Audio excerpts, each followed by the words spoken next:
வணக்கம் நண்பர்களே, இன்றைக்கி சூப்பரான ஒரு தக்காளி சாதம். இந்த தக்காளி சாதம் நான் இன்றைக்கி குக்கரில் தான் செஞ்சுருக்கேன். எப்படின்னு பார்க்கலாம்.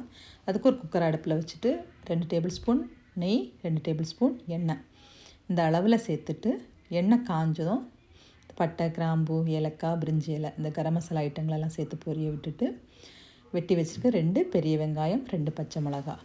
நான் பச்சை மிளகாய் 2 தான் சேர்த்துருக்கேன். ஏன்னா காரத்துக்கு நம்ம மிளகாய் தூள் சேர்க்க போகிறோம். இந்த வெங்காயம் எண்ணெயில் நல்லா பொன்னிறமாக வதங்கினதும் 1 டேபிள் ஸ்பூன் இஞ்சி பூண்டு விழுது சேர்த்து இந்த எண்ணெயிலே நல்லா வதக்கிக்கலாம். நல்லா வதங்கினதும் ஒரு அரை டீஸ்பூன் மஞ்சள் தூள், 1 டீஸ்பூன் மிளகாய்த்தூள், 1 டீஸ்பூன் மல்லித்தூள். தக்காளி சாதம் கலராக இருந்தால் நல்லாயிருக்கும். ஸோ நான் இன்றைக்கி ஒரு அரை டீஸ்பூன் காஷ்மீரி சில்லி சேர்த்துருக்கேன். இது இருந்தால் சேர்த்துக்கலாம், இல்லைன்னா விட்டுறலாம். அப்புறம் ஒரு அரை டீஸ்பூன் கரம் மசாலா சேர்த்து இந்த எண்ணெயிலேயே நல்லா கிண்டி விட்டுக்கலாம். இப்போ அடுப்பை சிம்மில் வச்சுக்கலாம். இந்த மசாலா பொடி தீஞ்சு போயிடும். இப்போது ஒரு 4 தக்காளியை சேர்த்து அதையும் இந்த மசாலாவோட நல்லா கிண்டி விட்டுக்கலாம். இப்போது இதுக்கு தேவையான உப்பை சேர்த்துக்கலாம். உப்பு சேர்த்தாச்சுன்னா தக்காளியும் சீக்கிரமாக வதங்கும், அந்த மசாலாவும் அடி பிடிக்கிறது கம்மியாகும்.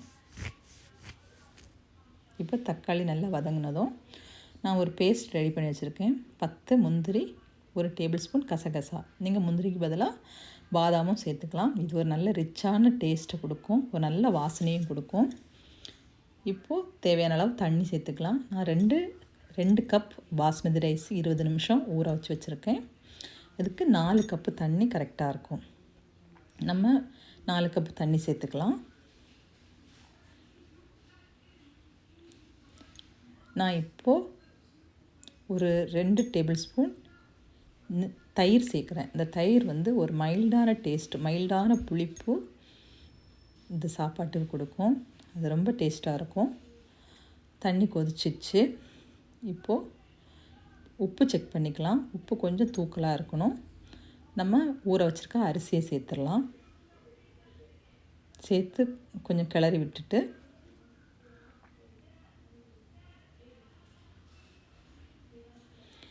இப்போ வாசனைக்காக கொஞ்சம் கொத்தமல்லி இலை சேர்த்துக்கலாம். கொத்தமல்லி இலை சேர்த்து குக்கரை மூடி போட்டு ஒரு 2 விசில் சிம்மிலே வச்சு ஒரு 2 விசிலுக்கு, ஏன்னா நம்ம அரிசி ஊற வச்சுருக்கோம், அதனால் கரெக்டாக இருக்கும்.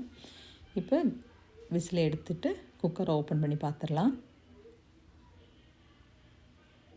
சூப்பரான ஒரு தக்காளி சாதம் ரெடி ஆகிடுச்சு. சாதம்லாம் உடையவே இல்லை.